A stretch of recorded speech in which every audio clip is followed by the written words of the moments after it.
ಜೊತೆಯಲ್ಲಿ ನ್ಯೂಸ್ನಲ್ಲಿ ಜಾಹೀರಾತು ನೀಡಲು ಈ ನಂಬರ್ಗೆ ಸಂಪರ್ಕಿಸಿ. ನಮಸ್ಕಾರ, ಜೊತೆಯಲ್ಲಿ ನ್ಯೂಸ್ಗೆ ಸ್ವಾಗತ. ಬಡ ಹುಡುಗಿ ದುಡ್ಡಲ್ಲೇ ಓದಿ ಪೊಲೀಸಪ್ಪ ಆದ್ಮೇಲೆ ಯುವತಿಗೆ ಮದುವೆ ಆಗಲ್ಲವೆಂದು ಬೆಳ್ಳಂದೂರು ಠಾಣೆ ಕಾಕಿಯಿಂದ ದೋಖಾ. ಬಡ ಕುಟುಂಬದ ಯುವತಿಗೆ ಮದುವೆಯ ಭರವಸೆ ನೀಡಿ ವಂಚನೆ ಮಾಡಿರುವ ಆರೋಪ ಬೆಳ್ಳಂದೂರು ಪೊಲೀಸ್ ಠಾಣೆ ಸಿಬ್ಬಂದಿ ವಿರುದ್ಧ ಕೇಳಿಬಂದಿದೆ. ನನಗೆ 17 ಎಕರೆ ಜಮೀನು ಐತೆ, ನಿನ್ನ ಮದುವೆ ಮಾಡ್ಕೊಳಕ್ಕಾಗಲ್ಲ, ನಾನು ನಿನ್ಗೆ ಎಷ್ಟು ಬೇಕು ಹೇಳಿ ದುಡ್ಡು ನಾನು ನಿನ್ನ ಕೊಡ್ತೀನಿ. ಪೊಲೀಸ್ ಸ್ಟೇಷನಲ್ಲಿ ಅಷ್ಟೇ ನಮ್ಮ ಮಾತು ಕೇಳ್ತಾರೆ, ಯಾರು ನಮ್ಮ ಮಾತು ಬಿಟ್ಕೊಡಲ್ಲ. ಅದೇ ಥರ ನಾವು ವಿಡಿಯೋ ಮಾಡಿದ ದಿನಾನೇ ಸರ್, ವಿಡಿಯೋ ಮಾಡಿ ಅಪ್ಲೋಡ್ ಮಾಡಿ ಈ ಹುಡುಗಿ ನಮ್ಮ ಹತ್ರ ಬಂದಿದ್ದ ದಿನಾನೇ ಇದೇ ಪೊಲೀಸ್ ಸ್ಟೇಷನಲ್ಲಿ 7 ದಿನ ರಜೆ ಕೊಡ್ತಾರೆ ಸರ್. ಬೆಳ್ಳಂದೂರು ಪೊಲೀಸ್ ಠಾಣೆಯಲ್ಲಿ ಕರ್ತವ್ಯ ನಿರ್ವಹಿಸುತ್ತಿರುವ ಪೊಲೀಸ್ ಸಿಬ್ಬಂದಿ ದಿನೇಶ್ ಯಾದವ್ ವಿರುದ್ಧ ಲಕ್ಷ್ಮಿ ಎಂಬ ಯುವತಿ ಗಂಭೀರ ಆರೋಪ ಮಾಡಿದ್ದು, ಮದುವೆಯಾಗುವುದಾಗಿ ನಂಬಿಸಿ ಬಳಿಕ ನಿರಾಕರಿಸಿದ್ದಾರೆ ಎಂದು ದೂರಿದ್ದಾರೆ. ನ್ಯಾಯಕ್ಕಾಗಿ ಸಂತ್ರಸ್ತೆ ಹಾಗೂ ಎಎಸ್ಎಸ್ಕೆ ಕೋಲಾರ ರಾಜ್ಯಾಧ್ಯಕ್ಷ ಸಂದೇಶ್ ಬೆಳ್ಳಂದೂರು ಪೊಲೀಸ್ ಠಾಣೆ ಎದುರು ಶಾಂತಿಯುತ ಮೌನ ಪ್ರತಿಭಟನೆ ನಡೆಸಿದರು. ದಿನೇಶ್ ಯಾದವ್ ಅನ್ನೋನು ಪೊಲೀಸು. 4 ವರ್ಷದಿಂದ ನಮಗಿಬ್ಬರಿಗೆ ಪರಿಚಯ. 2 ವರ್ಷದಿಂದ ಈಗ ಮದುವೆ ಮಾಡ್ಕೋತೀನಿ ಅಂತ ಹೇಳ್ಬಿಟ್ಟು ನನ್ಗೆ ನಮ್ ಜಾತಿ ಬೇರೆ ನಿಮ್ ಜಾತಿ ಬೇರೆ, ನನ್ನ ಅಪ್ಪ ಅಮ್ಮ ಒಪ್ತಾ ಇಲ್ಲ, ಈಗ ಇನ್ಮೇಲೆ ನಾವ್ ಇಬ್ರು ಮದ್ವೆ ಮಾಡ್ಕೊಳಕ್ ಆಗಲ್ಲ, ಬೇಡ ಅಂತ ಹೇಳ್ಬಿಟ್ಟು ಹೋಗ್ತಿದ್ದಾನೆ. ಆಮೇಲೆ ಸುಮಾರು ಸರಿ ಟೈಮ್ ಕೇಳ್ದ, ಟೈಮ್ ಕೊಟ್ಟಾಯ್ತು, ಎಲ್ಲ ಆಯ್ತು.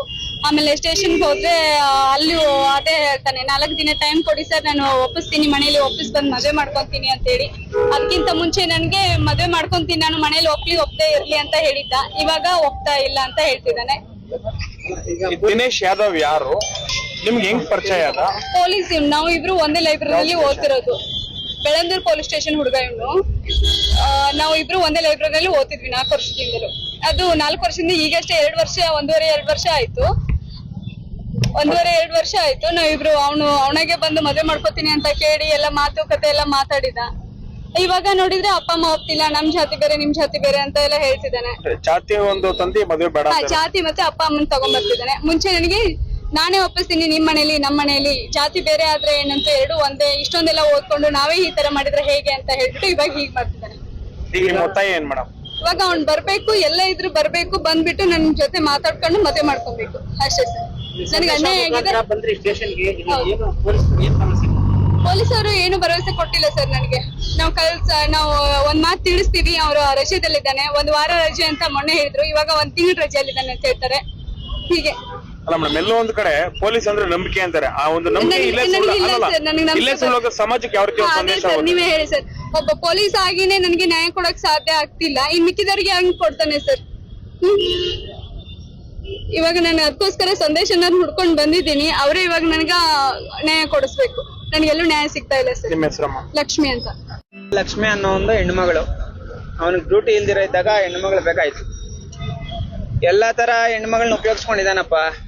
ಎಲ್ಲ ತರ ಹೆಣ್ಮಗಳನ್ನ ಉಪಯೋಗಿಸ್ಕೊಂಡು ಹೆಣ್ಮಗಳ ಮೇಲೆ ಕೆಟ್ಟ ಆರೋಪಗಳು ಮಾಡೋಂಥದ್ದು, ಅವ್ರ ತಂದೆ ತಾಯಿ ಇಲ್ದಿರ ಇರೋದನ್ನ ಒಂದು ಅಸಹಾಯಕತೆ ತರ ತಗೊಳ್ಳೋದು, ಪೊಲೀಸ್ ಸ್ಟೇಷನಲ್ಲಿ ನನ್ನ ಮಾತೆ ಕೇಳೋದು.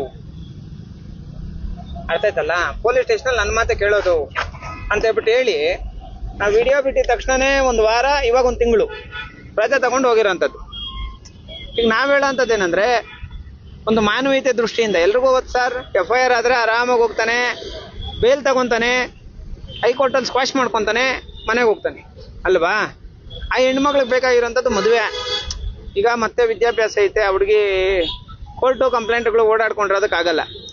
ನಾವ್ ಹೇಳೋಂಥದ್ದು ಏನಂದ್ರೆ, ಪೊಲೀಸ್ ಆಗಿರೋದಕ್ಕೇನೆ ಆ ಹುಡುಗಿನ ಬಿಟ್ಟಿರೋದು.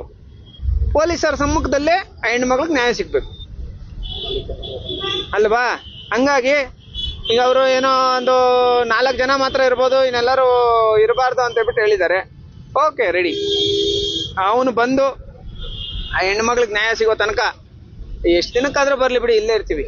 4 ಜನ ಇಲ್ಲೇ ಇರ್ತೀವಿ ಸರ್, ಏನ್ ತೊಂದ್ರೆ ಇಲ್ಲ. Thank you. ಆ ಹೆಣ್ಮಕ್ಳಿಗೆ ನ್ಯಾಯ ಸಿಗೋ ತನಕ ಬಿಡಲ್ಲ. ಇನ್ನೊಂದ್ ಕಡೆ ಪೊಲೀಸರು ಒಂದು ನಂಬಿಕೆನೇ ಸುಳ್ಳಾಗ್ತಾ ಇದೆ ಸರ್. ಏನಿಲ್ಲ, ಎಲ್ಲ ಏನೋ ನಡೆದಿದೆ, ಬಟ್ ನನಗೆ 1000ಕ್ಕೆ 1000%, 100ಕ್ಕೆ 100 ಅಲ್ಲ, 1000% ನಮ್ಮ ಬೆಳ್ಳಂದೂರು ಪೊಲೀಸ್ನವ್ರ ಮೇಲೆ ನಂಬಿಕೆ ಇದೆ. ಆ ಹುಡುಗಿಗೆ ನ್ಯಾಯ ಸಿಗುತ್ತೆ. Thank you.